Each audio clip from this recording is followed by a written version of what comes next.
बिस्मिल्लाहिमिनश्शैतानिर्रजीम बिस्मिल्लाहिर्रहमानिर्रहीम। मेरा नाम सऊद ख़ान साहिल है और आज हम दुनिया में जो माशी निज़ाम है और इसकी तारीख़ कितनी पुरानी है, इस हवाले से आज हम एक डिटेल वीडियो बना रहे हैं इंशाल्लाह। और ये एक प्रिपरेटरी वीडियो है, मतलब इसके बाद असल मकसद हमारा इसके बाद आने वाली वीडियो है जो कि हम मौजूदा सूदी निज़ाम मईशत जो दुनिया पर राइज है और जो आजकल पाकिस्तान की सियासत में एक हॉट टॉपिक भी है, तो उसके लिए पहले से हम ये एक वीडियो बना रहे हैं ताकि हम जो बुनियादी कंसेप्ट है, बेसिक चीज़ें हैं मईशत की, इकानमी की, कि वो क्या है, बुनियादी जो टर्मिनोलॉजीज़ हैं उसका थोड़ा बहुत हमें आइडिया हो जाए। इंशाल्लाह इसके बाद फिर हम इस्लामी निज़ाम मईशत और इस्लामिक इकनॉमिक सिस्टम पर वीडियोस बनाएंगे। तो सबसे पहले हम देखते हैं कि इकोनॉमी क्या चीज़ है। तो इकोनॉमी को सिंपल वर्ड्स में हम इस तरह डिफ़ाइन कर सकते हैं: the production of goods and services in a town or a country and that are consumed by the same people of their town or country। तो इन दोनों चीज़ों का जो आपस में रिलेशन है इसको इकोनॉमी कहते हैं। सिंपल अल्फाज में एक किस्म की एक तिजारत और कारोबार को कहते हैं, मतलब एक फैक्ट्री या एक इदारा प्रोडक्ट्स बनाता है, सर्विसेज देता है और उसी इलाके या कंट्री के लोग उन प्रोडक्ट्स और सर्विसेज को यूज़ करते हैं, इनसे जो चीज़ बनती है उसको इकोनॉमी या मईशत कहते हैं। अब इंसान का इसमें मईशत का जो इर्तिकाई सफ़र है, मतलब कैसे इंसान गारों में रहता था और आज का इंसान जदीद बिल्डिंग्स में और ग्लोबल विलेज में एक दुनिया में रह रहा है, तो जो मईशत है वो वक्त के साथ किस तरह इसने अपनी इर्तिकाई सफ़र किया, वक्त के साथ मईशत डेवलप हुई। तो इसके लिए हम पीछे जाएंगे तारीख़ में। जब इंसान नया इस दुनिया में आया तो वो अपना गुजारा करने के लिए, अपना पेट पालने के लिए वो जंगल में शिकार करता था और उसी पर वो अपना गुजारा करता था। मतलब वो एक किस्म का इंडिविजुअल लाइफ थी, एक ख़ानदान वो जिनकी रिहाइश थी वो गारों में रहते थे। और इसी तरह फिर जो दूसरा स्टेज था इंसानों का, वो इस तरह हुआ कि इंसानों को पता चला और उनके पास ये नॉलेज आया, इल्म आया कि ज़मीन में बीज बोने से फसलें भी उगती हैं। तो उन्होंने आहिस्ता आहिस्ता फसलें भी उगाना शुरू की और जो इंसानों का ये फसलें उगाने से जो चीज़ आई तारीख़ में, तो इंसानों ने अपने एक दूसरे के साथ कारोबार शुरू करना सीख लिया था, क्योंकि फसल उगाते थे लोग। फॉर एग्ज़ाम्पल गंदम जो चीज़ें वो उगाया करते थे, तो उनकी ज़रूरत से जो बच जाता था तो उनको फिर वो एक्सचेंज ऑफ गुड्स के लिए इस्तेमाल करते थे। मतलब दूसरे लोगों के पास जाते थे कि यार मेरे पास ये फसल, ये मेरे पास ज़्यादा है, आप इसके बदले मुझे दूसरी चीज़ दे दें। तो उस वक्त इस तरह होता था कि एक बंदा फॉर एग्ज़ाम्पल गंदम देता था और वो दूसरे से उसके बदले में काल ले लेता या कपड़े वगैरह ले लेता या उससे गोश्त ले लेता। तो इसी एक्सचेंज ऑफ गुड्स का जो निज़ाम मईशत था, इस वक्त सबसे पहले ये इंसानों में आया। और इस एक्सचेंज ऑफ गुड्स के सिस्टम को इंग्लिश में बार्टर सिस्टम कहते हैं या बार्टरिंग इसको कहते हैं। मतलब आप मुझसे ये चीज़ ले लो, फॉर एग्ज़ाम्पल आप मुझसे बकरी ले लो, इसके बदले में आप मुझे गंदम दे दो। तो इसी एक्सचेंज ऑफ गुड्स सिस्टम को बार्टरिंग सिस्टम कहते हैं। और इकनॉमिक सिस्टम की जो है वो दो टाइप्स है। पहला टाइप बार्टरिंग सिस्टम था, मतलब इंसान एक्सचेंज ऑफ गुड्स करता था विदाउट करेंसी। दूसरा सिस्टम जो आया फिर करेंसी सिस्टम आया। अब करेंसी सिस्टम किस तरह है इंसानों में, इसके पीछे क्या तारीख़ थी? ये इस तरह है कि जब फॉर एग्ज़ाम्पल एक बंदे के पास बहुत ज़्यादा गंदम प्रोड्यूस हुई, सही है, और दूसरे बंदे ने बहुत ज़्यादा शिकार किया, ठीक है, दोनों के पास अब ये चीज़ें ज़्यादा थी, लेकिन वो दोनों एक दूसरे के पास जब आते थे कि यार मुझसे आप ये गोश्त ले लो और मुझे इसके बदले में गंदम दे दो क्योंकि मुझे गंदम की ज़रूरत है, तो वो दोनों का एग्रीमेंट नहीं हुआ करता था, वो राज़ी नहीं होते थे, क्योंकि जिसके पास गंदम ज़्यादा थी उसको किसी और चीज़ की ज़रूरत है। उसको फॉर एग्ज़ाम्पल कपड़े की ज़रूरत थी, वो उससे कपड़ा मांगता था, उसके पास कपड़ा नहीं था, उसके पास गोश्त था। तो यही एक्सचेंज ऑफ गुड्स का जो बार्टर सिस्टम था, इसकी यही सबसे बड़ी ख़राबी थी कि आगे वाले जब नीड्स मैच नहीं होते थे तो जो ट्रेड था, जो कारोबार था, वो नहीं हुआ करता था।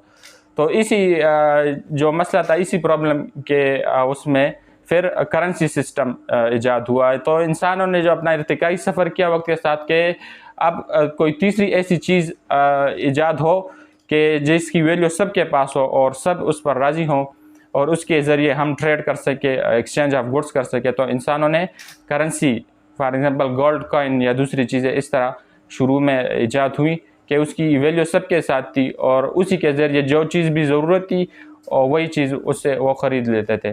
तो ये दूसरा जो टाइप ऑफ इकनॉमिक सिस्टम था वो करेंसी सिस्टम था। के साथ साथ इंसानों में एक एग्रीकल्चर रिवोल्यूशन भी आया, और एग्रीकल्चर रिवोल्यूशन के आते ही इंसानों ने गारों से निकल कर फिर गाँव में और घरों में रहना शुरू किया, और इस तरह एक कम्युनिटी बनी जिसको गाँव का नाम दिया गया।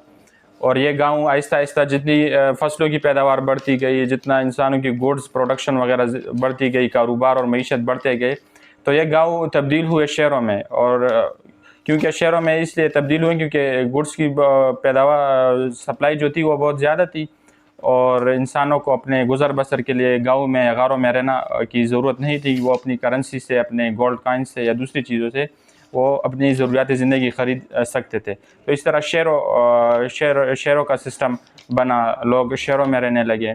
और फिर जो तीसरी जो इकनॉमिक रिवोल्यूशन थी वो थी इंडस्ट्रियल रिवोल्यूशन। जब पहिया ईजाद हुआ, इसके ज़रिए जो इकनॉमिक रिवोल्यूशन आई थी, तो इंडस्ट्री मशीन के ज़रिए इंसान ने प्रोडक्ट्स बनाना सीखे, और इसके नतीजे में बहुत ही ज़्यादा प्रोडक्ट्स बनने लगे। और इस तरह इकनॉमिक सिस्टम एक गांव के निज़ाम मईशत फिर शहर के निज़ाम मईशत से निकल कर एक बैनुल अक़वामी निज़ाम मईशत बन गया, और प्रोडक्शन इतनी ज़्यादा हो गई कि एक मुल्क दूसरे मुल्क के साथ तिजारती मुआहदे करने लगे, एक्सचेंज ऑफ गुड्स करने लगे। इसी तरह एक इंटर कंट्रीज इकनॉमिक सिस्टम जो था वो ईजाद हुआ। तो ये इकनॉमिक सिस्टम की एक मुख्तसर सी तारीख़ थी जो मैंने आपको बताई।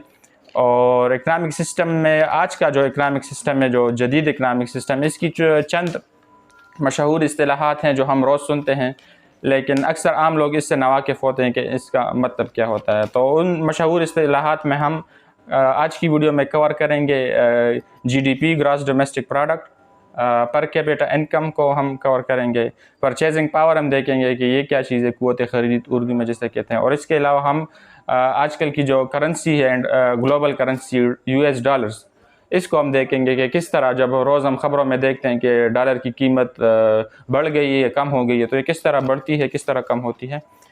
इन 4-5 चीज़ों को आज हम कवर करेंगे जो जदीद इकनॉमिक सिस्टम की बुनियादी इस्तिलाहात हैं, ताकि हमें थोड़ा बहुत आइडिया हो जाए। तो सबसे पहले देखते हैं GDP क्या चीज़ है। GDP simple gross domestic product को कहते हैं। और GDP में क्या क्या चीज़ें शामिल होती हैं? इसमें शामिल होती हैं कि फॉर एग्ज़ाम्पल अक्सर कंट्रीज़ 1 ईयर की ड्यूरेशन में GDP अपना कैलकुलेट करती है। तो मतलब 1 साल की दौरानिया में उस कंट्री में कितनी production of goods and services हुए हैं। गुड्स मतलब कितने प्रोडक्ट्स उस कंट्री ने बनाए, फॉर एग्जांपल उसने कितने मोबाइल बनाए, कितनी दवाइयाँ बनाई, कितने गाड़ियाँ बनाई, तो कितने कीमत की। एक चीज़ इसमें यह होती है सर्विसेज, उसने कितनी सहूलियात अपने लोगों को दी, और बाहर की दुनिया ने यहाँ आकर कितना इन्वेस्टमेंट किया। दूसरा पॉइंट इसमें GDP में यह कैलकुलेट होता है। तीसरा, गवर्नमेंट ने कितना खर्च किया, गवर्नमेंट एक्सपेंडिचर, इंफ्रास्ट्रक्चर पर, सड़कों पर, नए तामीरातों पर कितने पैसे लगाए, और कितनी तनख्वाहें उसने अपने लोगों को जारी की। तीसरी ये चीज़ इसमें GDP के कैलकुलेशन में आती है। चौथी जो चीज़ होती है वो नेट एक्सपोर्ट्स एंड इम्पोर्ट्स, मतलब कि इसने कितने एक्सपोर्ट्स किए हैं इस मुल्क ने, तो वो चीज़ GDP को पॉजिटिव ग्रोथ देती है, और कितने इसने इम्पोर्ट्स किए तो वो GDP से माइनस होती है। तो कि कितने इम्पोर्ट्स अपने GDP से हम माइनस करें। इसका जो कैलकुलेटिंग फार्मूला है GDP का वो है consumption of goods and services plus investments by its own people और foreign people plus government expenditure and infrastructure and giving salaries and plus in exports and imports का जो रेशो आता है, उसका जो सम आता है, वो इस फार्मूले के साथ हम GDP को जो कैलकुलेट कर सकते हैं आसानी से। अब GDP में दो चीज़ें बहुत मशहूर इस्तिलाहात है, आपने सुनी होंगी, आजकल पाकिस्तान में भी बहुत गर्दिश करती हैं कि ट्रेड डिफिशिएंसी आ रही है, ट्रेड डिफिसिट जिसे कहते हैं, और ट्रेड सरप्लस। तो ट्रेड सरप्लस क्या चीज़ है और ट्रेड डिफिसिट क्या चीज़ है? ट्रेड सरप्लस इसे कहते हैं कि जब किसी मुल्क की एक्सपोर्ट्स जो चीज़ें दूसरे मुल्कों को बेचती हैं वो ज़्यादा हों इंपोर्ट्स से। फॉर एग्जांपल एक हाइपोथेटिकल कंट्री की एग्जांपल लेते हैं। फॉर एग्जांपल एक कंट्री है, वो $2000 की जो चीज़ें हैं वो बाहर दुनिया को बेचती है, और बदले में वो जो बाहर की दुनिया से जो चीज़ें खरीदते हैं वो $1500 की होती हैं। तो इसके पास ट्रेड सरप्लस $500 का आया है, जो कि GDP के लिए अच्छी और पॉजिटिव बात है। और दूसरी जो टर्मिनोलॉजी है आजकल पाकिस्तान में भी हम देखते हैं कि ट्रेड डिफिसिट अकाउंट 130% हो गया और इतना हो गया, वो ट्रेड डिफिसिट है। तो ट्रेड डिफिसिट इसे कहते हैं कि एक मुल्क की जो एक्सपोर्ट्स होती हैं वो कम होती हैं उसके इंपोर्ट्स से। फॉर एग्ज़ाम्पल एक मुल्क $2000 की जो एक्सपोर्ट्स करता है, तो वही मुल्क फिर बदले में दूसरी दुनिया से जो चीज़ें अपने मुल्क लाता है ख़रीद कर, तो वो $3000 की हैं। तो इसके पास $1000 का ट्रेड डिफिसिट आया। तो यही चीज़ जो हम सुनते आ रहे हैं न्यूज़ में कि ट्रेड डिफिसिट क्या चीज़ है और ट्रेड सरप्लस क्या चीज़ है, ये भी जीडीपी से होती है। जीडीपी में दो टाइप्स होती हैं, एक को कहते हैं नॉमिनल जीडीपी। नॉमिनल जीडीपी से कहते हैं कि बस जितनी भी चीज़ें होती हैं, गुड्स होती हैं, गवर्नमेंट स्पेंडिंग्स होती हैं, एक्सपोर्ट्स इंपोर्ट्स होती है, उसकी जो वैल्यूज़ होती है वो हम कैलकुलेट कर लेते हैं। और वो फॉर एग्जांपल हमारे पास एक कंट्री की $50,000 आ गई, पर ये उसकी जीडीपी $50,000 आ जाएगी, जिसके नॉमिनल जीडीपी कहते हैं। जो हम सिंपली इन चीज़ों के जो एक्सपेंडिचर्स और वो होती हैं उसको कैलकुलेट कर लेते हैं। लेकिन जो रियल जीडीपी है वो फिर नॉमिनल जीडीपी से थोड़ी मुख्तलिफ होती हैं। रियल जीडीपी अलग चीज़ है। रियल जीडीपी इस तरह है कि फॉर एग्ज़ाम्पल ईयर 2020 में 2020 में फॉर एग्ज़ाम्पल मोटरसाइकिल की कीमत $2000 थी, सही है। तो जीडीपी में जब हम उसको नॉमिनल में कैलकुलेट करेंगे तो उसमें 2000 ही आएगा। और जब 2022 आया तो उसकी कीमत $4000 हो गई। अब जब हम देखेंगे जीडीपी में कैलकुलेट करेंगे तो एक मोटरसाइकिल की कीमत 4000 होगी, और ईयरली जब हम करेंगे तो नॉमिनल जीडीपी ज़्यादा आएगी, फॉर एग्जांपल वो 80,000 आएगी, सही है, कीमतें ज़्यादा होने से। लेकिन जो रियल जीडीपी होगी वो असल में ये चीज़ नहीं होगी। वैसे तो दिखाई दे रहा होगा कि इस मुल्क ने तरक्की कर ली, इसकी जीडीपी बढ़ा है, लेकिन वो असल में रियल जीडीपी नहीं होगी। रियल जीडीपी इसको कहते हैं कि नॉमिनल जीडीपी के साथ साथ हम उसको इन्फ्लेशन के साथ भी लिंक करें। इन्फ्लेशन किससे कहते हैं? इन्फ्लेशन महंगाई को कहते हैं कि वक्त के साथ चीज़ों की कीमतें बढ़ रही हैं। तो कीमतें बढ़ने के साथ साथ नॉमिनल जीडीपी तो बज़ाहिर बढ़ती हुई दिखाई देती है, लेकिन रियल जीडीपी में उस तरह वो नहीं होती। तो रियल जीडीपी इस तरह कैलकुलेट करते हैं कि जितनी चीज़ें होती हैं उनके अमाउंट्स कैलकुलेट करने के साथ साथ उसको लिंक करते हैं इन्फ्लेशन के साथ, कि इन्फ्लेशन रेट कितना बढ़ा है इस साल में, और इन दोनों के लिंक के बाद जो रिज़ल्ट आता है उसे रियल जीडीपी कहते हैं। जो असल में जीडीपी का जीडीपी जो नज़र आती है एक मुल्क की, वो रियल जीडीपी होती है, नॉमिनल जीडीपी से जो मुख्तलिफ होती है। दूसरा, अब एक एग्जांपल से हम समझते हैं। फॉर एग्जांपल एक हाइपोथेटिकल कंट्री है जो पर ईयर अपनी जो गुड्स एंड सर्विसेज प्रोड्यूस कर रही हैं वो $10 की एक गुड्स एंड सर्विसेज प्रोड्यूस कर रही हैं। इन्वेस्टमेंट यहाँ पर $5 की हुई है, बाहर की दुनिया ने यहाँ आकर $5 की इन्वेस्टमेंट की है। गवर्नमेंट ने यहाँ पर एक्सपेंडिचर जितना किया है और जितनी स्पेंडिंग्स की है इंफ्रास्ट्रक्चर में वो $20 की है, और जो नेट एक्सपोर्ट्स और इंपोर्ट्स का जो डिफरेंस आया है वो $10 आया है। तो सिंपली हम इन सब चीज़ों को ऐड कर लेंगे और इससे जो वैल्यू आएगी इसको हम GDP of that country in that year कहेंगे। सिंपली इन चीज़ों को आपने प्लस करना है। अभी जो नेट एक्सपोर्ट इंपोर्ट का जो कंसेप्ट है, एक्सपोर्ट जब ज़्यादा होंगी तो उसको प्लस करेंगे, अगर इंपोर्ट ज़्यादा होगी तो उसको जीडीपी से माइनस करेंगे। आगे हम चलते हैं दूसरी पॉइंट पर, जो हमने कहा कि जदीद मईशत में अहम इस्तिलाह है वो पर कैपिटा इनकम है। तो पर कैपिटा इनकम बहुत ही सिंपल है। For example, per capita income simply is defined as the total GDP of a country divided by its total number of population। मतलब एक मुल्क की पर ईयर जीडीपी कितनी है और उसको मुल्क को फॉर एग्जांपल जितने लोग वहाँ पर रहते हैं उस पर डिवाइड करके जो वैल्यू आएगी उसको पर कैपिटा इनकम कहते हैं। फॉर एग्जांपल से समझते हैं। फॉर एग्जांपल एक कंट्री है जिसकी जीडीपी $50 है, सही है, $50 उसकी पर ईयर जीडीपी है, और वहाँ पर जो लोग रहते हैं 5 लोग वहाँ पर रहते हैं, सही है। तो simple per capita income calculate करने के लिए आप $50 को 5 पर डिवाइड करें, आपके साथ वैल्यू $10 की आएगी। तो पर कैपिटा इनकम या पर individual income of that country will be $10 per year. अच्छा, पर कैपिटा इनकम्स में फिर मसाइल हैं, प्रॉब्लम्स है। ये रियल फेस जो कंट्री के उसके लोगों का वो नहीं दिखा पाती, क्योंकि इसमें एक तो यह है कि ये इन्फ्लेशन को नहीं बता पाती कि फॉर एग्जांपल एक कंट्री का पर कैपिटा इनकम 2020 में $10 था और 2022 में $20 है। तो वे जो इनकम में जो इंक्रीज़ आया है वो इन्फ्लेशन, इसके साथ साथ इन्फ्लेशन में कितना इंक्रीज़ आया है। फॉर एग्जांपल 2020 में जो चीज़ें हम $10 की ख़रीद पाते थे अब $20 की नहीं ख़रीद सकते। तो पर कैपिटा इनकम का एक मसला ये भी होता है कि वो इन्फ्लेशन को नहीं बता पाती, जिसकी वजह से लिविंग स्टैंडर्ड जो होता है उसका भी रियल पता नहीं चलता।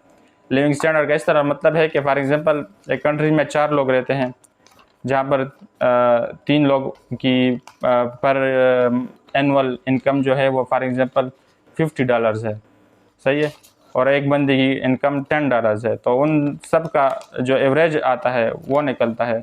तो जिसकी $10 की इनकम होती है वो उसका भी एवरेज में ज़्यादा आ जाता है। तो इससे भी एक मसला होता है कि यहाँ पर हर किसी की जो real situation of the life है उसका पता नहीं चलता। तीसरा इसमें मसला सेविंग्स एंड वेल्थ का है। फॉर एग्जांपल एक बंदा बहुत अमीर है, वो एक अच्छी ज़िंदगी गुजार रहा है क्योंकि उसके पास पहले से दौलत जमा थी, उसी दौलत को खर्च कर रहा है, मार्केट से अच्छी ज़िंदगी गुजार रहा है, अपनी चीज़ें वगैरह ख़रीदता है।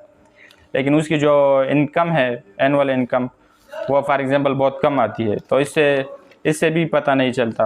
एक बंदा बहुत अच्छी ज़िंदगी गुजार रहा होगा लेकिन जो पर कैपिटा इनकम हम कैलकुलेट करेंगे उसमें वो बहुत कम आएगा, तो इससे भी उसका रियल लिविंग स्टैंडर्ड जो है उसका पता नहीं चलता।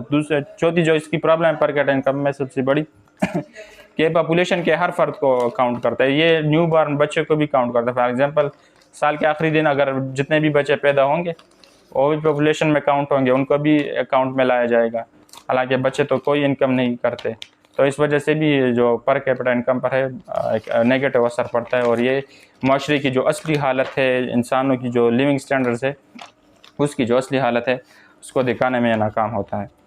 अच्छा, इसके बाद हम आएंगे परचेजिंग पावर पर। परचेजिंग पावर किसे कहते हैं? परचेजिंग पावर इसे कहते हैं कि how much you can buy with a unit currency, कि एक यूनिट करेंसी में फॉर एग्जांपल $1 में कितनी ताकत है, उसमें कितनी क़ुव्वत ख़रीद है, वो कितनी चीज़ों को ख़रीद सकता है, इसे परचेजिंग पावर कहते हैं। और इसके सिंपली समझने के लिए इस तरह है कि 1970 में $1 में फॉर एग्जांपल हम जितनी चीज़ें ख़रीद सकते थे, आज 2022 में उतनी चीज़ें हम $10 की भी नहीं ख़रीद सकते, क्योंकि करेंसी की परचेजिंग पावर कम हो गई है। वक्त के साथ साथ इन्फ्लेशन बढ़ता है, चीज़ों की कीमतें बढ़ती हैं, और इसके साथ जो करेंसी की परचेजिंग पावर है वो कम होती है।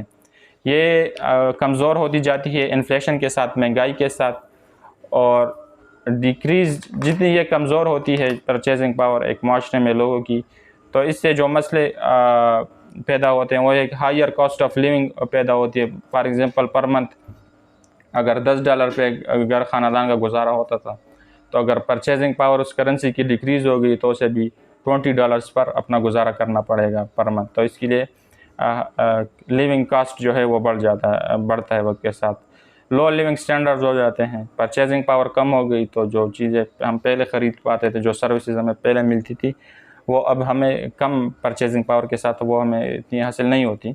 इसके अलावा हायर इंटरेस्ट रेट्स, मार्केट में जो शरह सूद है वो बढ़ जाता है। इससे लो परचेजिंग पावर से जो शरह सूद है वो बढ़ता है, जो कि मार्केट के लिए, कारोबार के लिए, गरीब लोगों के लिए एक नासूर है सूद। और हमारी इंशाल्लाह जो अगली वीडियो है वो इसी सूद के टॉपिक पर आएगी कि जदीद दुनिया का सूदी निज़ाम किस तरह चलता है, किस तरह काम करता है, इसके नुकसानात क्या हैं और इसके मुतबादिल हमारे पास क्या है। इंशाल्लाह हमारी अगली वीडियो आफ्ताब आलम भाई करेंगे इस पर। आज की जो हमारी वीडियो थी ये एक मालूमाती वीडियो थी।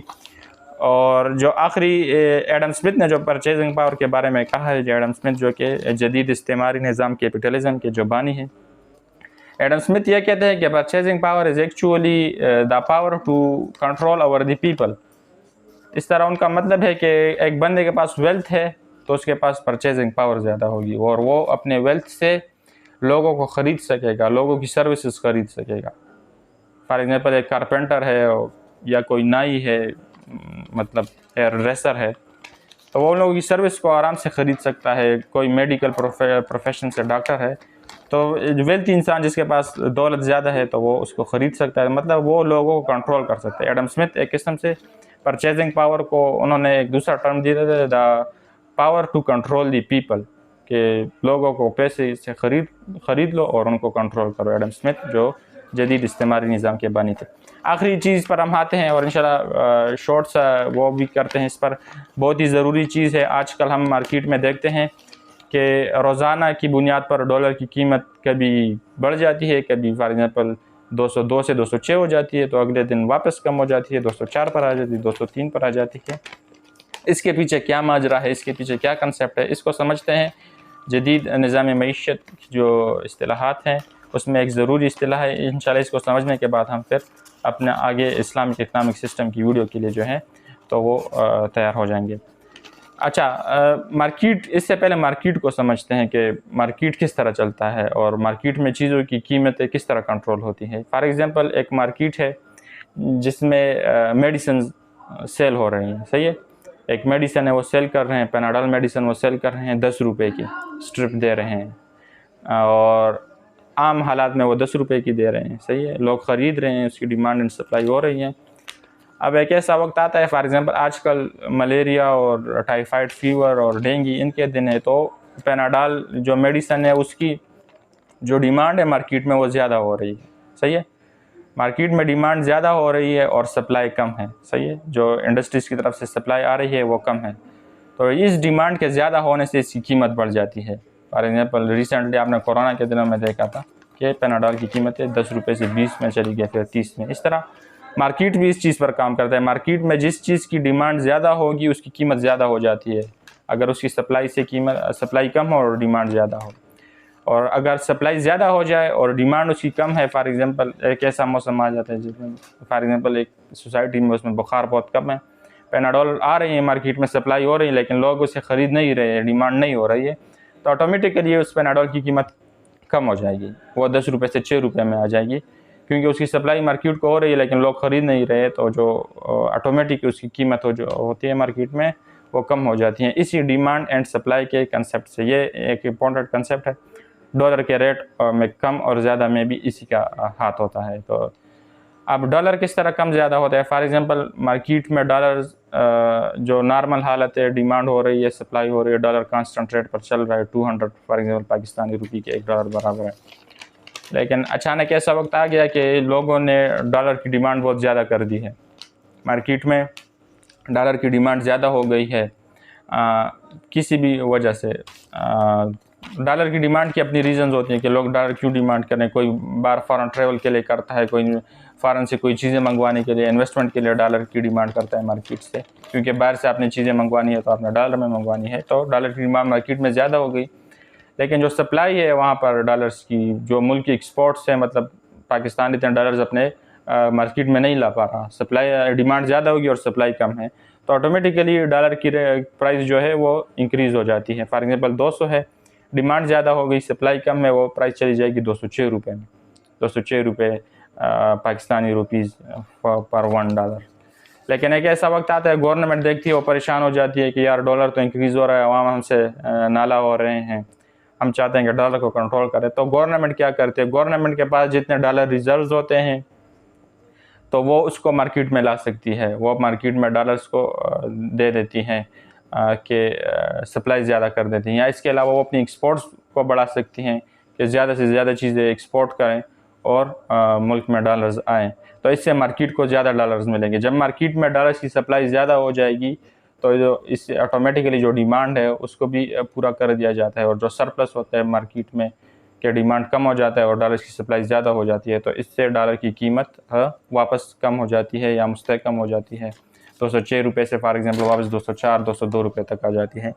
तो डॉलर की जो कीमत है वो उसका भी सारा दारोमदार इसी डिमांड एंड सप्लाई के ऊपर है। जितना भी ट्रेड चलता है, जितना भी इकनॉमिक सिस्टम है, इसमें डिमांड एंड सप्लाई का कंसेप्ट बहुत ज़्यादा यूज़ होता है। डिमांड जिस चीज़ की ज़्यादा होगी उसकी कीमत बढ़ेगी मार्केट में, ये एक यूनिवर्सल फैक्ट है, और इस पर आप डिटेल में स्टडी कर भी सकते हैं। आप इस पर इकनॉमिक्स की जो बुक्स हैं वो भी देख सकते हैं। Demand and supply economic system के एक किस्म का एक बैकबोन कंसेप्ट है।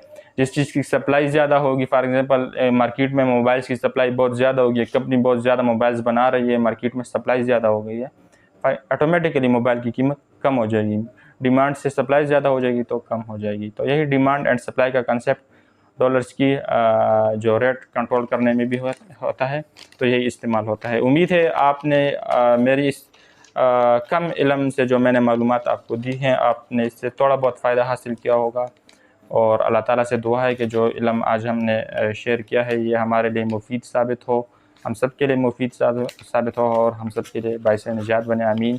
अगर वीडियो पसंद आई तो इसको लाइक और शेयर करें, और हमारे चैनल को के साथ जुड़े रहने के लिए चैनल को सब्सक्राइब ज़रूर करें। जज़ाकल्लाह खैर।